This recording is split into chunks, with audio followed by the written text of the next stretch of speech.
Kind reminder, if you have Android, tablet, phone, whatever, if you want to install an app, so let's just try to install something. This is just an APK installer.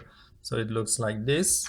And when you try to press install, it actually doesn't do anything. You can press cancel, but the install part just, it's like the button doesn't react. If you have a night screen up, turn it off. So just switch it off. Even if the screen is not really dim.